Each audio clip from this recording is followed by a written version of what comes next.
dejen y... Me voy a entrar también con otro dispositivo, a ver si de esa manera, con el micrófono del otro dispositivo lo logramos, porque no sé por qué no quiere desde la computadora. Sí.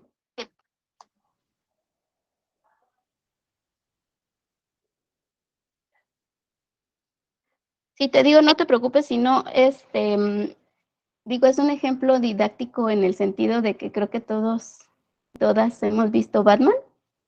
Levanten la mano quien ha visto justo esta película donde sale el Joker con Batman.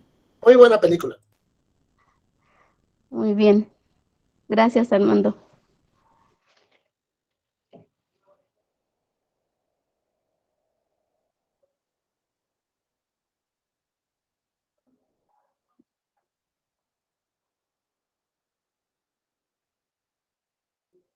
No, Jess, creo que el sonido no se escucha, pero no te preocupes, así déjalo que se reproduzca. Digo, ahorita explico el motivo y razón por la que pongo ese, porque creo que también es importante lo que hace los dos protagonistas de la acción. Entonces, si quieren ver el video y ahorita retomamos.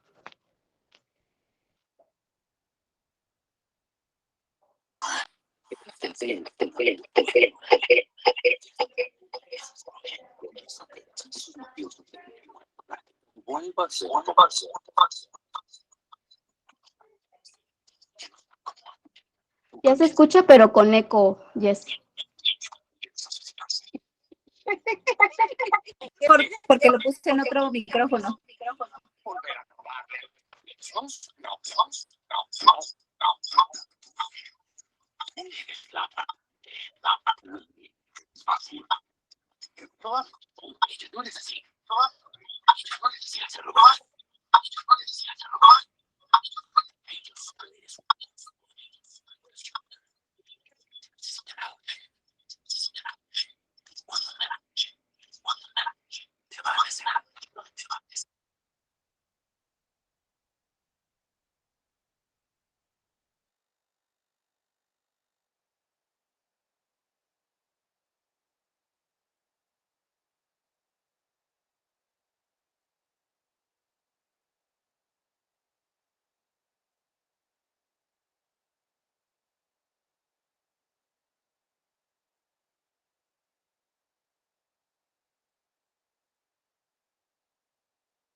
Tienes que romper esa regla para saber la verdad.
Gracias, Jess.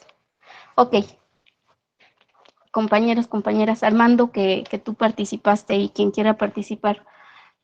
¿Qué hace Batman? ¿Qué vemos que hace Batman?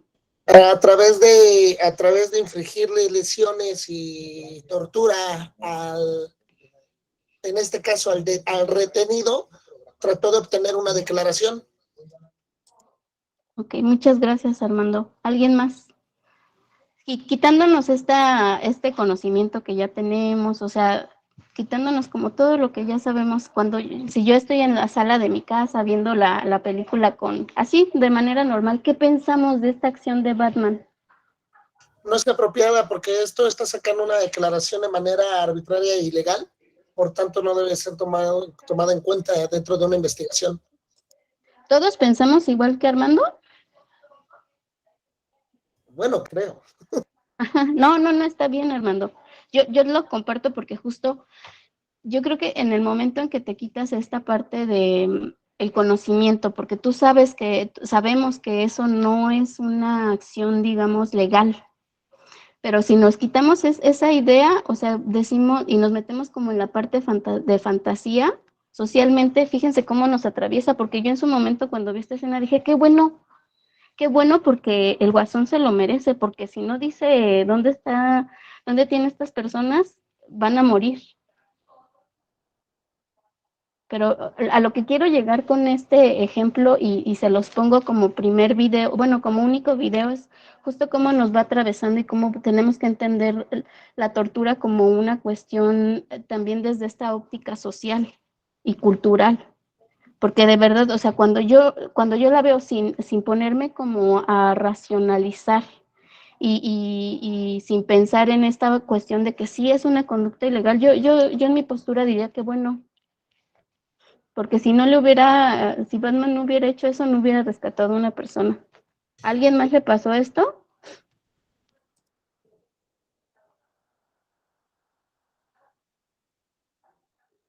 Aunque no quiera, Armando. Podríamos decir que de alguna manera, arcaicamente, así es como se obtenían las confesiones y porque luego quizás por el estado de ira, de, ¿cómo se dice en la ley? El de emoción violenta, luego uno reacciona de alguna forma para tratar de sacarle una verdad, porque puede ser una verdad, como sucedió en la película, era verdad que tenía a personas privadas de su libertad y solamente mediante este trato fue que se pudo obtener su confesión, ya que podríamos poner en riesgo, valorar de que si no lo hacían de esa manera, como tú acaba de mencionar, maestra, pues iban a perder la vida. Entonces, luego incluso en propia persona uno mismo, por el enfado, por la ira, reacciona de esa manera para saber obtener, porque sabemos que es culpable, pero la persona no lo acepta. Entonces, de estas maneras, desafortunadamente, pero bueno, ya no les perfecto, de esta manera uno intenta que él declare lo que ya hizo, porque sabemos que lo hizo, sin embargo, pues no existe una declaración y este es el medio que obtenemos para poder realizarla. Ok, gracias, Armando. ¿Alguien más tiene algún otro comentario? En el chat tenemos, bueno, que nos mencionan que solo servidores públicos pueden ejercer tortura, que de hecho está documentado cómo las autoridades ejercen torturas para fabricar culpables, sobre todo en el caso de Ayotzinapa. También mencionan que Anabel Hernández lo escribe en su obra La verdadera noche de Iguala. Bueno, esos son los comentarios al respecto. Sí, muchas gracias, Karino, por tu comentario. Ok, bueno, entonces vamos a comenzar. O sea, yo les planteaba esta parte justo como para hacer como este análisis social de lo que es la tortura o de cómo se percibe la tortura. Porque a veces es hasta justificada, ¿no? Justo lo que decía Armando, o sea, es como el medio, sabemos que no es idóneo, pero es como el medio generalizado y sistematizado que se tiene para... Sí, muchas veces es para vincular a proceso a las personas o para fabricar culpables si le queremos poner como ese título de lo que implica la tortura. Si quieres la siguiente diapositiva, por favor, Jess. Voy a empezar con la definición que tenemos en México de tortura, con la Ley General para Prevenir, Investigar, Sancionar la Tortura y otros tratos crueles, inhumanos y degradantes. ¿Qué es lo que nos dice? Que se vincula justo con lo que nos dijo Karino en el chat. Nuestra ley dice lo siguiente respecto a la tortura. Cometa el delito de tortura el servidor público que, con fines de obtener información o una confesión con fines de investigación criminal como medio intimidatorio, como castigo personal, como medio de coacción, como medida preventiva o por razones basadas en discriminación o con cualquier otro fin, cause dolor o sufrimiento físico y o psíquico a una persona, cometa una conducta que sea tendiente o capaz de disminuir o anular la personalidad de la víctima o su capacidad física o psicológica, aunque no le cause dolor o sufrimiento, o realice procedimientos médicos o científicos en una persona sin su consentimiento o sin el consentimiento de quien legalmente pudiera otorgarlo. Aquí es bien importante lo que viene en el artículo 25 y que se vincula justo con lo que les decía que decía el compañero Carino. También comete el delito de tortura el particular que, con la autorización del apoyo o la aquiescencia de un servidor público, cometa alguna de las conductas descritas en el artículo anterior o con cualquier grado de autoría o participación intervenga en la comisión de alguna de las conductas descritas en el artículo anterior. Entonces, si nos damos cuenta, la ley en México no solo está sancionando al servidor o servidora pública, justo abre la posibilidad de sancionar también a particulares que ejerzan tortura o tratos crueles, inhumanos y degradantes con la aquiescencia o el permiso de las autoridades. Hasta aquí queda como clara justo lo que esta apertura que hace nuestra ley general, es decir, la que rige en México, además de los tratados internacionales. ¿Queda claro? ¿Hay alguna duda con esta definición de lo que es tortura conforme a nuestra ley?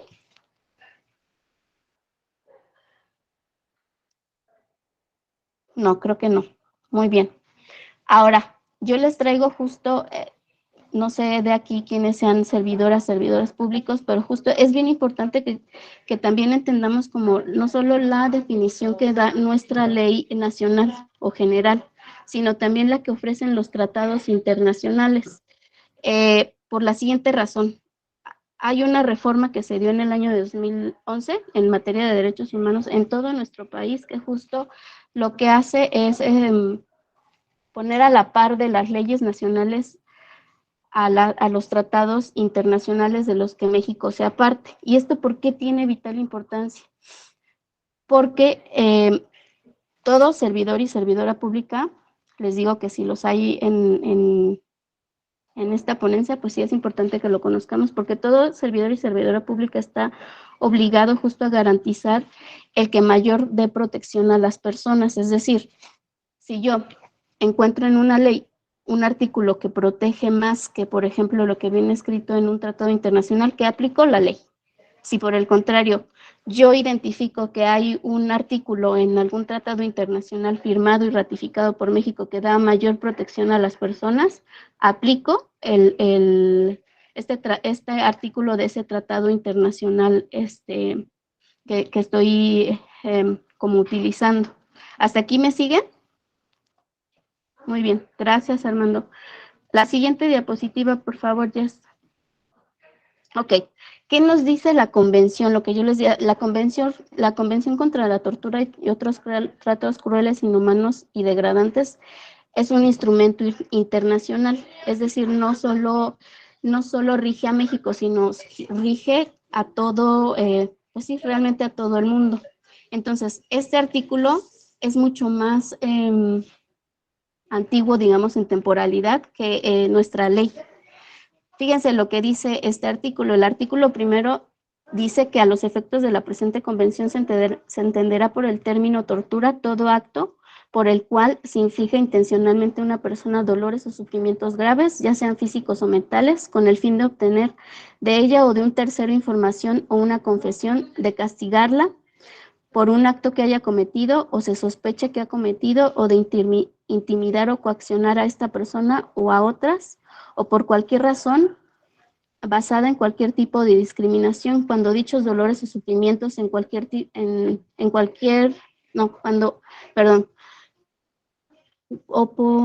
cuando dichos dolores o sufrimientos sean infligidos por un funcionario público u otra persona en el ejercicio de funciones públicas, a instigación suya o en su consentimiento o aquiescencia.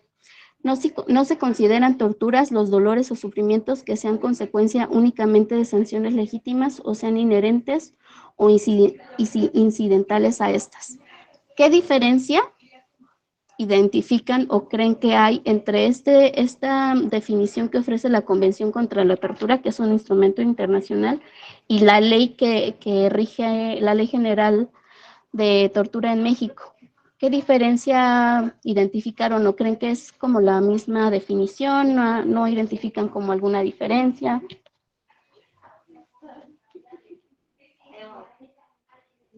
¿Alguien vio alguna diferencia o no?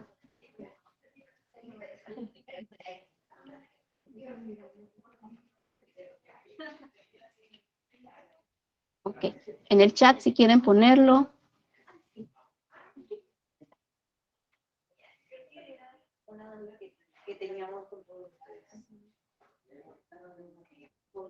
Ok, bueno, muy bien. Karino pone en el chat que el principio pro persona, sí, justo es lo que hablábamos hace un momento. La diferencia, compañeros y compañeras, justo es esta apertura que da la ley nacional a sancionar y que ya lo pone como una tipificación, digamos, como independiente, la participación digamos, de personas, lo pone en la ley. ¿Me pasas la diapositiva anterior, Jess, porfa? ¿Cómo lo manifiesta el artículo 25? Ok, dice los particulares, esa era la palabra que se me había ido, el particular, o sea, hace esta distinción justo en nuestra ley entre el particular y el servidor o servidora pública. Ok. Fíjense, esto también para los que son o no son abogados, criminólogos o los psicólogos que tenemos justo como esta entrada ya en la parte jurídica, esta ley hace una diferencia bien importante también porque dice, comete el delito de tortura el particular. Y para allá vamos con la siguiente diapositiva. Yes. Ok, crimen de Estado, muy bien. ¿Cuál es la diferencia entre un delito, una violación a derechos humanos y un crimen de Estado? ¿Qué se imaginan, qué piensan, qué saben?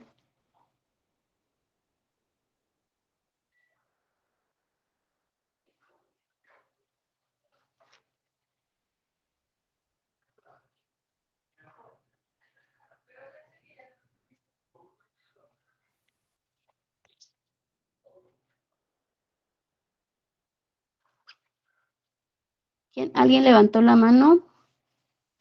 Isra.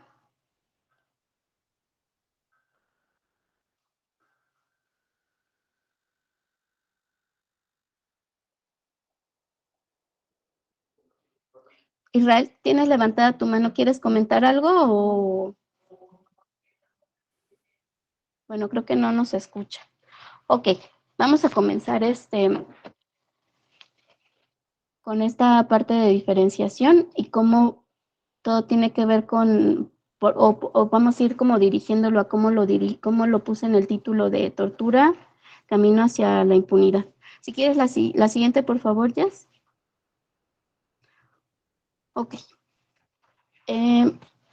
Todas y todos tenemos justo el derecho humano a no ser torturados y torturadas. ¿Cuál es la definición de una violación a derechos humanos? ¿Qué es una violación a derechos humanos y quién ejerce las violaciones a derechos humanos? ¿Yo puedo violar derechos humanos? Si yo voy por la calle y le robo la bolsa a alguien que va pasando, ¿en qué categoría está eso? ¿Es un delito? ¿Es una violación a derechos humanos? ¿Qué es?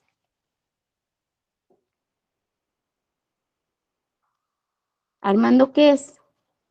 Vale, ahí estamos dañando lo que son los bienes jurídicos tutelados por el Estado. No necesariamente un derecho humano como tal, aunque el patrimonio forma parte, porque ahí cuando hablas de un robo se está dañando el bien jurídico tutelado que es el patrimonio.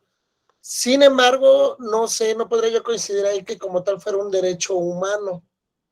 No, no lo es. Un derecho fundamental o vaya, el bien jurídico tutelado que sería patrimonio nada más. Ok, muy bien, es un delito. ¿Estamos de acuerdo, Armando? Es un delito. Yo robo, es un robo. Justo para eso voy, para poder hacer la diferencia. Yo soy una particular que va por la calle y le roba a otra particular. Eso es un delito. ¿Nos queda claro a todos? Eso es un delito. Yo, servidora pública, salgo y le niego la atención. Por ejemplo, yo soy psicóloga clínica y yo tengo la obligación de darle atención psicológica a un usuario o usuaria de mi servicio. Yo se lo niego. ¿Qué es eso? Eso sí es una violación a derechos humanos porque le estoy negando un derecho que tiene como víctima, como usuaria, como lo que sea. Este ejemplo lo pongo para empezar a hacer como las diferenciaciones, porque es en ejercicio de mi función, por omisión, si quieren ponerlo así, por omisión, porque yo estoy negando ese servicio que es mi obligación como servidora pública brindar. Entonces, la definición que yo les ofrezco de violación a derechos humanos, ¿qué es? Es la vulneración o negación de los derechos de mujeres y hombres por parte de personas servidoras públicas o autoridades que puedan ejercer poder sobre las mismas. Ahora, ¿por qué la tortura, compañeros y compañeras, es una violación a derechos humanos? ¿Por qué se imaginan?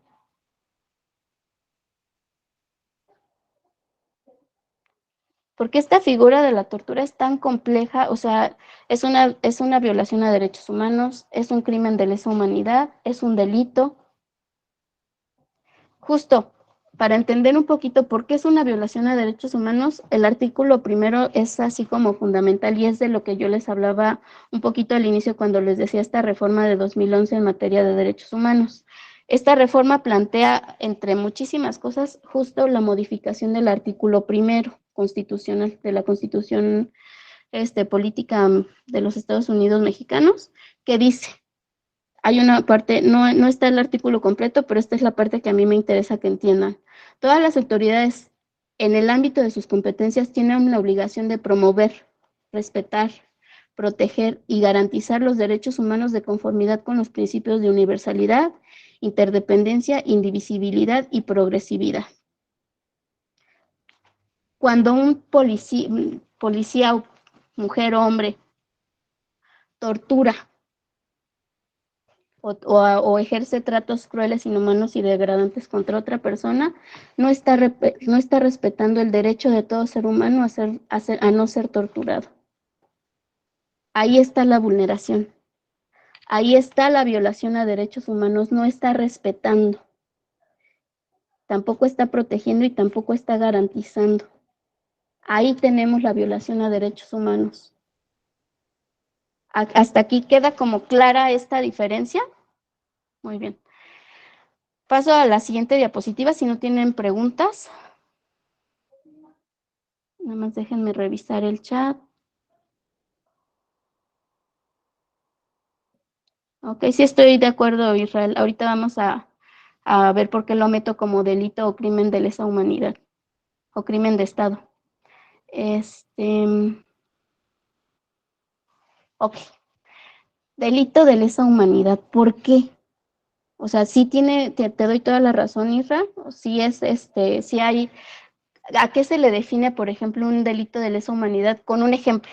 ¿Cuál fue un delito de lesa humanidad? El Holocausto, para que entendamos. Pero ¿por qué tanto esta figura, no tiene nada que ver con el tema que estamos abordando hoy, pero para que veamos la magnitud? Tanto la tortura como la desaparición forzada, ambos son delitos de lesa humanidad. Cuando hablamos de lesa, justo habla de lesión, pero nos lesiona, y tiene que ver con el primer ejemplo, con el video.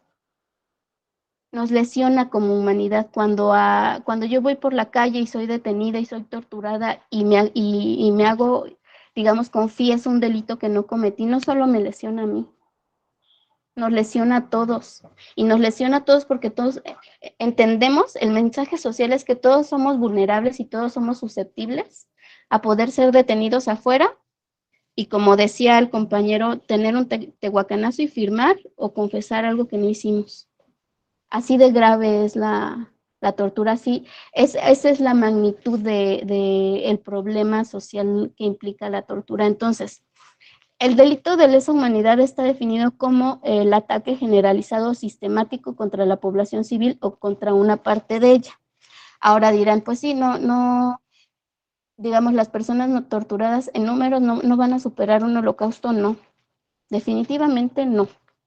Sin embargo, Juan Méndez, quien lo identifique, Juan Méndez era un relator que justo en la Convención contra la Tortura y Tratos Crueles, Inhumanos y Degradantes, tienen un comité que hace visitas a los países, hace visitas a las cárceles, toma entrevistas, y hace como toda una investigación de qué está pasando en el tema de tortura en cada uno de los países. Cuando vino a México en el 2014 hizo todo este proceso de entrevistas, él dijo en su informe,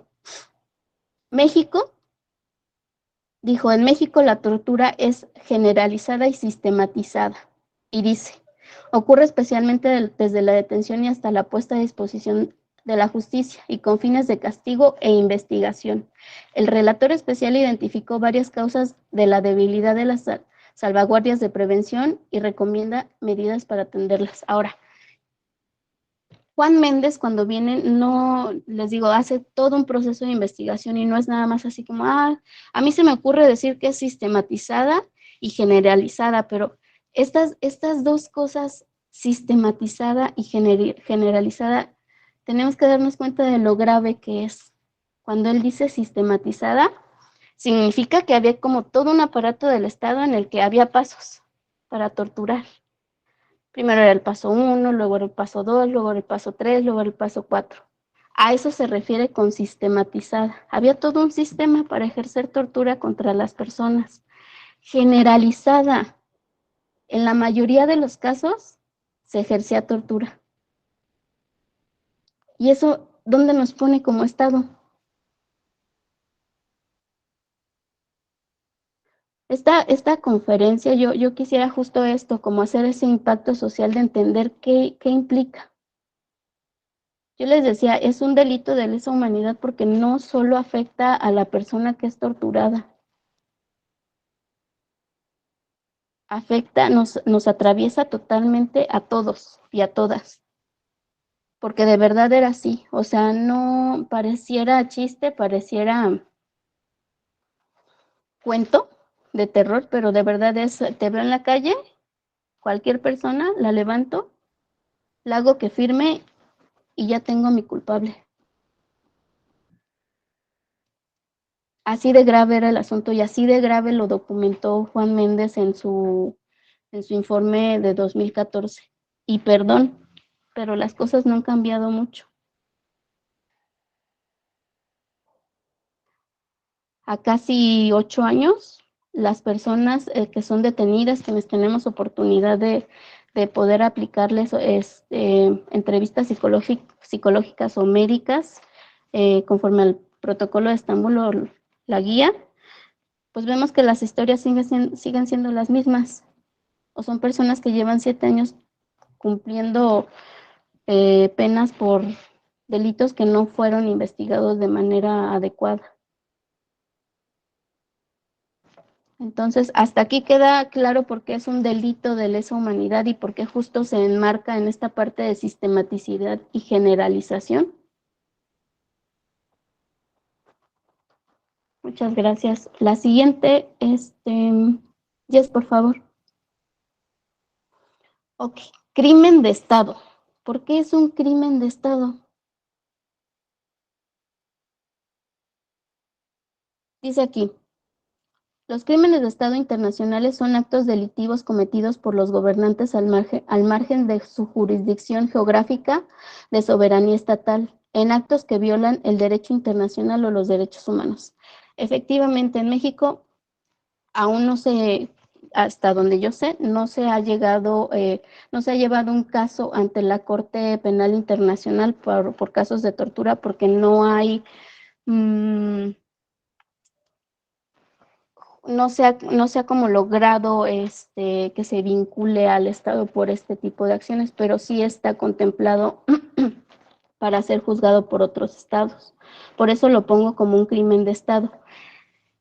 ¿Qué sí es, por ejemplo, un crimen de Estado y que ese sí pudiera, no digo, digamos, como en el mejor de los escenarios, pero sí podría ser juzgado el Estado mexicano? En el caso que ustedes ya mencionaban en el chat, no es como tal tortura, es desaparición forzada, pero justo Ayotzinapa. Ayotzinapa es un crimen de Estado. Hasta ahorita, por tortura específicamente, yo no lo conozco. Si alguien tiene algún otro dato, con toda confianza lo pueden compartir, pero sí puede llegar a ser considerado un crimen de Estado, el ejercicio de la tortura. Ok. ¿Hasta aquí alguna duda? Muy bien. La que sigue, Jess.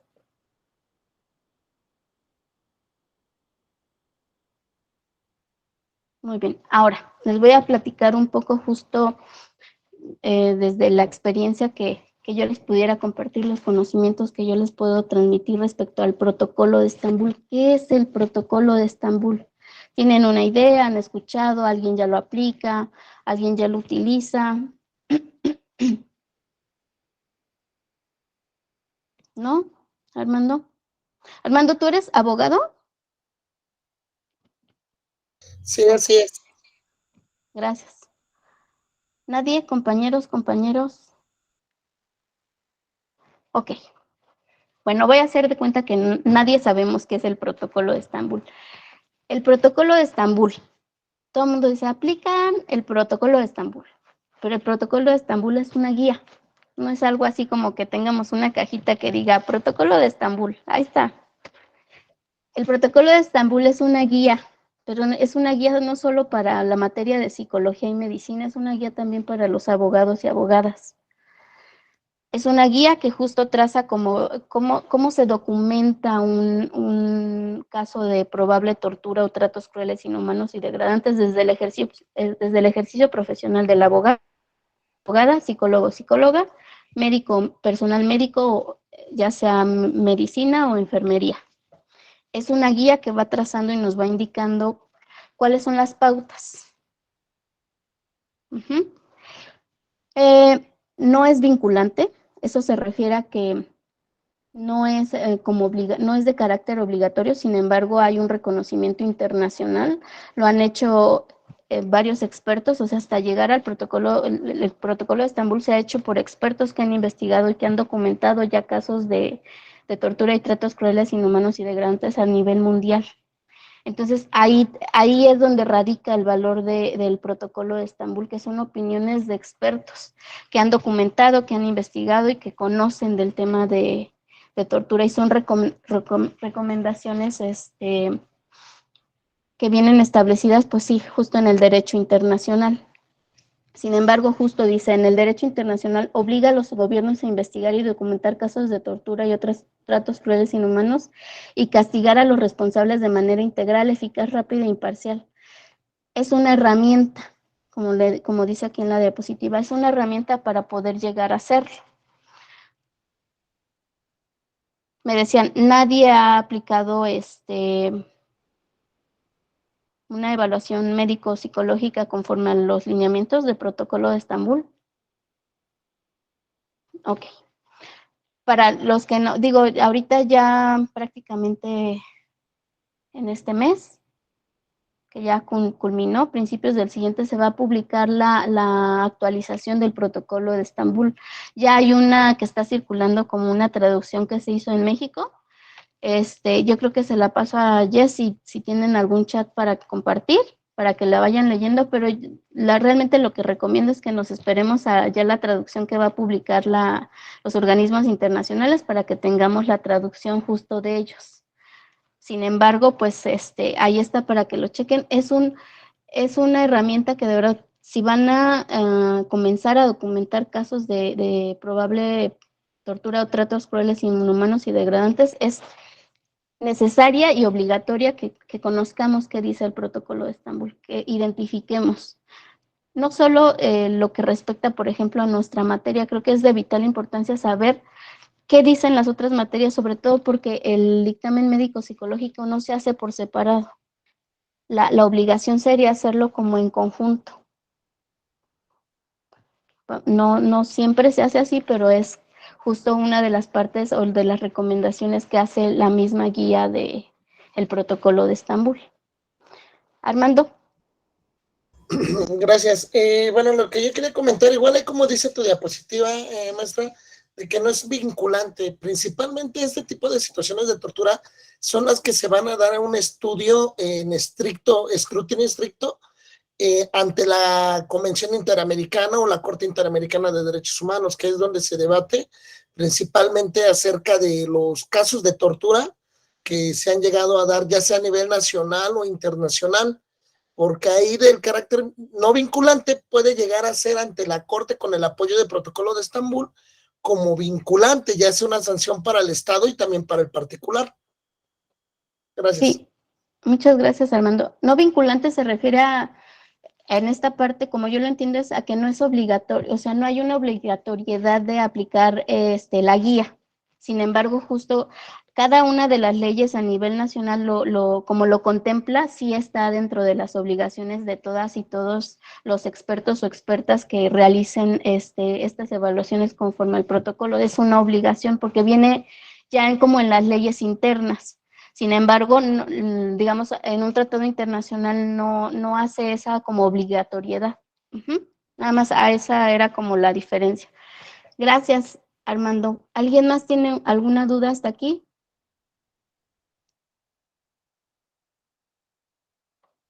Creo que no. Muy bien. La siguiente, Jess, por favor. Ok. ¿Qué dice nuestra ley y que tiene que ver con lo que hace un momento les comentaba, hace un instante les comentaba? ¿Qué dice nuestra ley respecto al dictamen médico psicológico? Igual es la ley general para prevenir, investigar y sancionar tratos crueles, inhumanos y degradantes y tortura. Es la que mencionábamos en un inicio. En su artículo 5, fracción 5, dice que el dictamen médico psicológico es la examinación o evaluación que conforme al protocolo de Estambul, justo aquí está la vinculación que nuestro Estado sí hace de la aplicatoriedad del protocolo de Estambul. Conforme al protocolo de Estambul, el Código Nacional de Procedimientos Penales y las leyes de la Comisión Nacional y de los organismos de protección de derechos humanos realizan los y las peritos oficiales o independientes acreditados en la especialidad médica y psicológica a fin de documentar los signos físicos o psicológicos que presenta la víctima y el grado en que dichos hallazgos médicos y psicológicos se correlacionan con la comisión de actos de tortura o tratos crueles, inhumanos y degradantes. Primero, justo aquí está no es vinculante a nivel internacional, pero a nivel nacional justo tenemos una ley que sí no lo contempla. Sí hay una obligación de aplicar protocolo de Estambul o esta guía en los casos de tortura. Segundo, y bien importante, no pasaba antes y justo muchas veces por eso los dictámenes médicos psicológicos de personas independientes eran desechados porque no existía esta ley, en principio esta ley hace esa apertura en decir, tan válido es un protocolo aplicado por X autoridad, como el aplicado por no sé, o algún colectivo de atención a víctimas, algún colectivo contra la tortura, tienen el mismo valor probatorio porque no lo tenían. Entonces, con la ley, como la ley justo homologa y dice, tienen el mismo valor mientras acrediten el especialista o la especialista que es perito en esa materia y que tiene la expertise, son igual de válidos. No hay una certificación, eso es un mito. No hay una credencial que te diga eres experto, experta en protocolo de Estambul o en tortura. Tienes los conocimientos, revisaste el manual, te documentaste sobre qué dice, pero no hay una credencial que diga él es experto en protocolo de Estambul y él lo puede aplicar, nada más. No la hay. Eso sí, que nadie los engañe. No la hay. Sí hay diplomados que nos ayudan muchísimo, sí hay estudios especializados que nos van a ayudar muchísimo y que justo él o la juez sí lo va a tomar en consideración, pero no hay una credencial como tal, no la hay. Hasta aquí. ¿Dudas respecto a qué dice nuestra ley de qué es el dictamen médico psicológico? ¿No? Ok. La siguiente, Jess, por favor. Isra Velaz dice, en Morelos hay una escuela que certifica, pues no existe una certificación, eso es un engaño. Ok. Del protocolo, de la versión anterior, les estoy hablando justo de la versión anterior, no ha salido como la nueva, pero ¿dónde viene? Sobre todo se los comparto porque mi ejercicio profesional es como psicóloga y justo hago la evaluación psicológica en probables víctimas de tortura y tratos crueles, inhumanos y degradantes. ¿Qué busca la evaluación psicológica? ¿Qué es lo que responde? Porque aquí también les quiero aclarar que el protocolo de Estambul no va a decir si hubo o no tortura. O sea, el dictamen médico psicológico que yo ofrezca o que yo rinda ante la autoridad, yo no voy a decir si hubo tortura o no, eso le corresponde a quién. Al Ministerio Público, que es el que investiga los delitos. Tan así que así viene establecido en la Constitución. Ok, Karino, sí dicen así, pero pues realmente no hay una certificación como tal. Sí te acredita conocimientos, pero no tienes una certificación porque no la hay. Ajá. Ok. Ahora sí, entonces me voy a la parte de la evaluación psicológica. ¿Qué buscamos? No decir si hubo o si existió o no tortura, eso no lo buscamos. Esa no es nuestra chamba, esa es chamba con lo que nosotros le demos psicología, medicina y la parte jurídica en el litigio, lo que le ofrezca. Eso es lo que va a comprobar y la parte de la investigación si existió o no tortura. No la aplicación del dictamen médico psicológico, eso no. ¿Qué sí voy a indagar yo como psicólogo o psicóloga? Lo van a encontrar del párrafo 260 al 315. Ahí viene toda la parte yo les decía, de la versión anterior o la que aún está publicada por los organismos internacionales. Van a encontrar todo lo referente a la evaluación psicológica y psiquiátrica del párrafo, estas vienen por párrafos, del párrafo 260 al 315. Yo solo les extraje qué es lo que dice el protocolo de Estambul en cuanto a qué respuestas tenemos que dar las psicólogas en nuestra evaluación psicológica respecto a la evaluación de tortura y tratos crueles, inhumanos y degradantes. Dice que para formular una opinión clínica a fin de informar sobre signos psicológicos de tortura deberían formularse las siguientes preguntas importantes. Este es como el planteamiento del problema que tenemos que responder en la parte de conclusiones de nuestro dictamen. 1. Si hay una concordancia entre los signos psicológicos y la denuncia de tortura. 2. Si se puede decir que los signos psicológicos observados constituyen reacciones esperables o típicas frente a estrés extremo dentro de su contexto cultural social del individuo. 3. Considerando la evaluación fluctuante en el tiempo de los trastornos mentales relacionados con traumas, o cuál sería el marco temporal en relación con los hechos de tortura, a qué punto del proceso de recuperación se encuentra el sujeto. 4. ¿Cuáles son los factores de estrés coexistentes que afectan al sujeto? Por ejemplo, la persecución que aún dura, es decir, una migración forzada, el exilio, la pérdida de familia o pérdida de la función social, y qué repercusiones tienen estos factores sobre el sujeto. La 5. ¿Qué condiciones físicas contribuyen al cuadro clínico y que merecen especial atención? Por ejemplo, los traumatismos craneoencefálicos sufridos durante la tortura o la detención. Eso es como la parte como de evaluación neuropsicológica que también viene contemplado dentro de estos párrafos del protocolo de Estambul. Y me perdí en la 6. Si este cuadro clínico hace pensar que la denuncia de tortura es falsa. Eso es lo que tenemos que responder en psicología. No si existió o no tortura. No es nuestro trabajo. Ni siquiera de medicina. Digo, aquí no estamos como concentrándonos en la parte de medicina, pero tampoco es trabajo de medicina.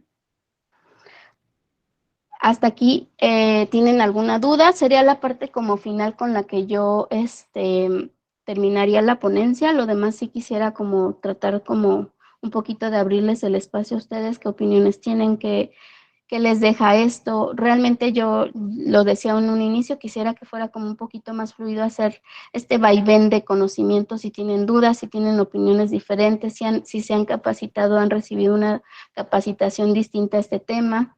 Mi visión definitivamente yo les puedo compartir que es un poco más social. Yo vengo, actualmente me desempeño en la evaluación psicológica de tratos crueles, inhumanos y degradantes o tortura, pero en otro momento me encargaba de la atención a los casos, es decir, no intervenía en la parte de investigación del delito, sino en la parte de atención a las víctimas que ya eran reconocidas por el Estado como víctimas de tortura y créanme que ambos son unos universos totalmente distintos porque a pesar de que en los dos tienes la apertura como al dolor de lo que implica este delito y esta violación a derechos humanos, es ver las aristas completamente distintas, porque una vez los estragos y en otra los indagas, y los indagas para ofrecerlo como una prueba ante la autoridad que está investigando el delito o la violación a derechos humanos. Armando, ¿quieres comentar algo? Sí, maestra, disculpa. Bueno, entonces entiendo desde tu perfil profesional, así como lo indicas, única y exclusivamente es como para evaluar la conducta de la víctima, o probable, bueno, no víctima, sino del sujeto que padeció, se presume que padeció esta tortura. Con ese dictamen, como tú decías, única y exclusivamente son los elementos conductuales, pero no podrías enfocar lo que es el tiempo, modo y lugar, eso ya lo hace uno como abogado o la misma autoridad, ¿verdad? Nada más es como dar un panorama. ¿No vendrían siendo solamente o meramente antecedentes también de su pasado? No, Armando. Yo como experta le ofrezco a la autoridad o al jurista justo herramientas desde mi ciencia, porque al final soy el perito, perita, experto, experta, que le va a decir, más que conducta, son consecuencias. O sea, yo voy, evalúo, entrevisto y le digo, conforme a lo que yo indagué en mi entrevista, en mi aplicación de pruebas, identifico lo siguiente. Mis pruebas indican depresión, mis pruebas indican trastorno de estrés postraumático, que sí es concordante con probables actos de tortura, tratos crueles, inhumanos y degradantes. Pero yo no digo si sufrió tortura. Yo digo que las consecuencias que yo identifico en mi evaluación sí o no son probables o sí o no son concordantes con probables actos de tortura, tratos crueles, inhumanos y degradantes. El tiempo, modo y lugar sí lo indago en una entrevista, pero no me corresponde a mí hacer una pericial sobre eso. Pero vaya, entendamos que sí es en demasía la pericial idónea, en este caso la de medicina psicológica, médico-psicológico, claro, la idónea para determinar y que con base a eso el juzgador es el que se va como que a inclinar a emitir un fallo. Claro, Entonces, claro, pero eso en conjunto con otras pruebas, o sea, nunca pongamos como solamente al protocolo de Estambul, porque tenemos el apoyo de otras áreas, criminalística, o sea, bueno, sí, como tú ya lo sabes, ajá. pero es la pericial idónea, ¿no? En este sentido, para verlo, como tú dices, el comportamiento. Bueno, muchas Claro. gracias. Muchas No, gracias. a ti, Armando. Y ahora, otra cosa, el hecho, por ejemplo, porque muchas veces, y esa es una realidad, compañeros, compañeras, o sea, intervenir en los casos de tortura a veces han pasado muchos años, a veces son casos del viejo sistema, del sistema inquisitivo mixto, que se están viendo ahora. O sea, imagínense después de 10 años cuando ya la persona ya tuvo un proceso de adaptación tal vez a esta normalidad que vivió, ¿no? O sea, ya se acostumbró, si lo podemos poner de alguna manera para los que no son o si son psicólogos, ya se acostumbró a sentirse mal o ya lo volvió parte de su cotidianidad o ya se combinó con estos procesos de privación de la libertad.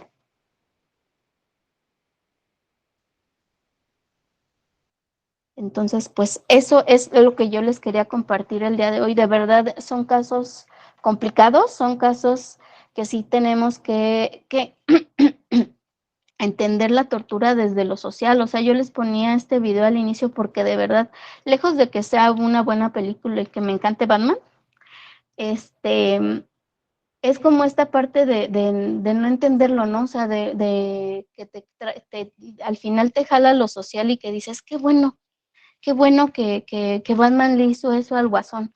o que vemos en las noticias, cuando sacan algún pederasta o cuando sacan algún secuestrador y lo golpean y decimos qué bueno. O sea, dentro de nosotros tenemos, creo que, sincerarnos y decir, si en algún momento lo pensé, si en algún momento creí que eso era bueno, pero ¿qué implica?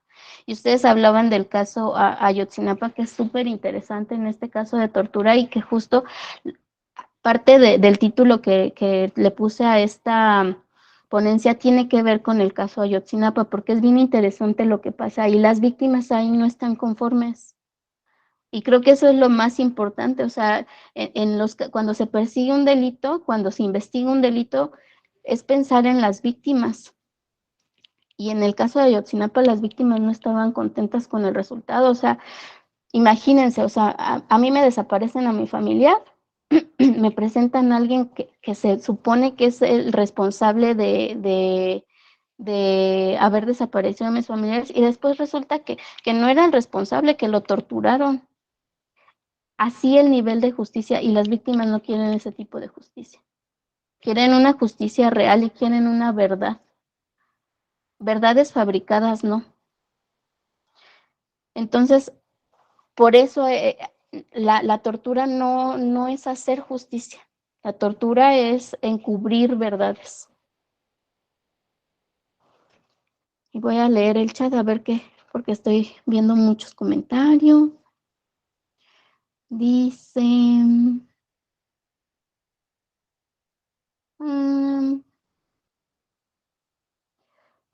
lo de Morelos. Datos generales. Isra Velaz dice promoción de atención a víctimas, de acuerdo al protocolo. Propósito del estándar de competencia.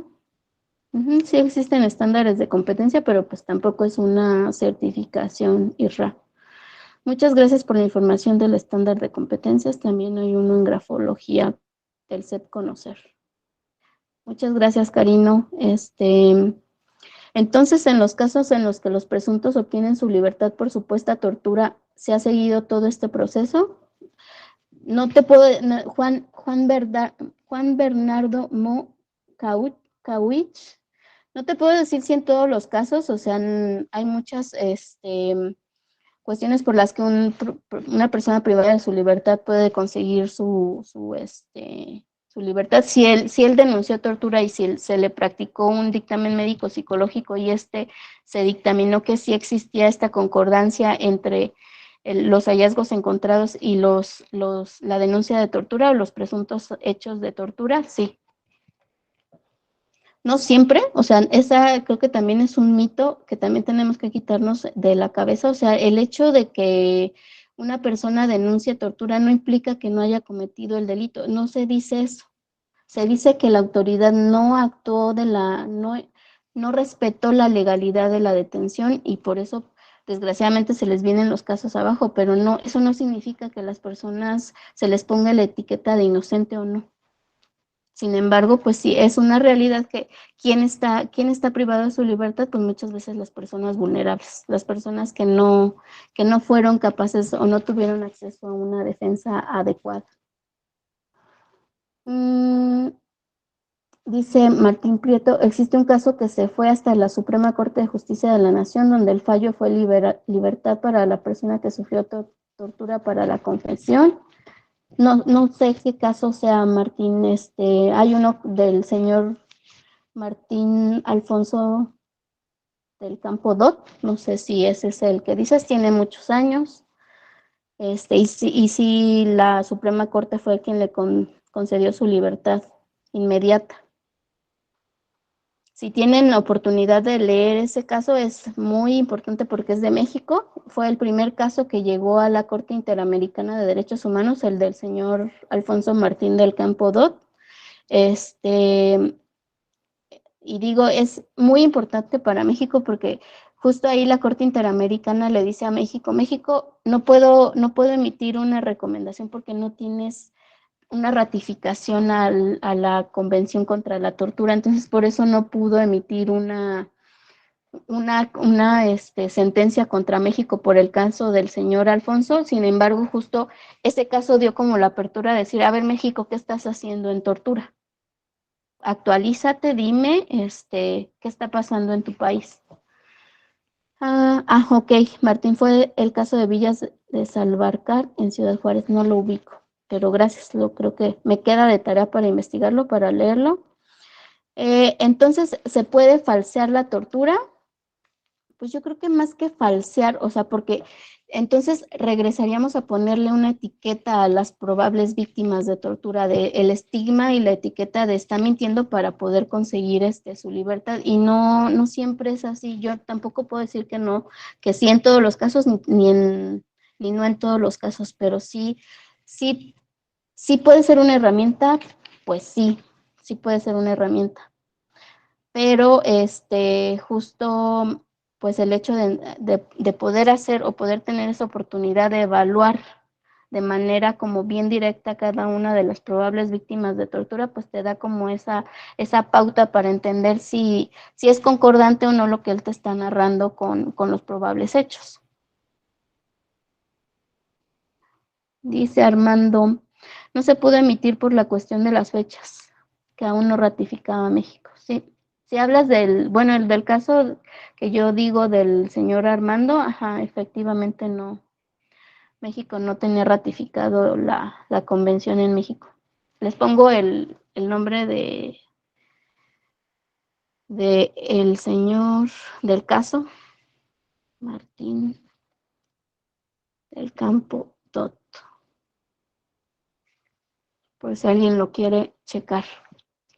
Y bueno, hasta aquí, ¿tienen alguna otra duda? Daría por cerrada como la ponencia. No sé, Jessy, si quieres tú, si tienes tú alguna duda o alguna otra persona tiene alguna duda, algún comentario. No, en el chat no hay más comentarios. No sé si alguien a micrófono abierto quiera hacer alguna pregunta, algún comentario con respecto a este tema.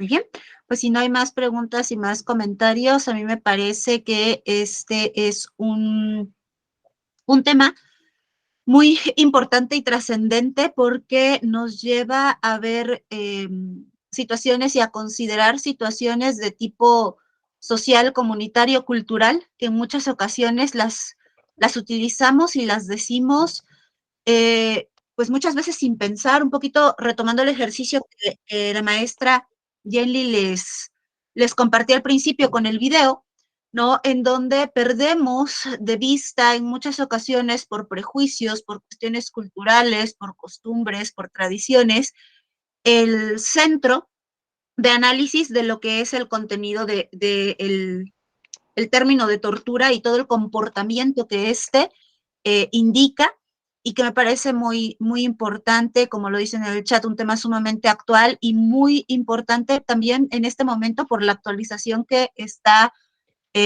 sufriendo este año el protocolo de Estambul, que si bien es cierto, son lineamientos para cada uno de nosotros, para cada uno de los profesionales que participamos en la investigación de la tortura, los tratos crueles e inhumanos, también es cierto que la vinculación ya que hace la propia ley general en nuestro país, pues ya nos obliga a todos a observar este protocolo para poder tener las adecuadas herramientas para determinar en aquellos casos donde se presuma tortura si esta pudo o no pudo haber existido, que me parece que es lo más importante. No tenemos absolutos en este tipo de investigaciones. Al final del día, el conjunto del trabajo interdisciplinario que se realice será lo que podrá determinar si existió o no existió un posible caso de tortura, que creo que también tiene mucho que ver con las resoluciones al respecto que preguntaba Juan Mo hace un momento.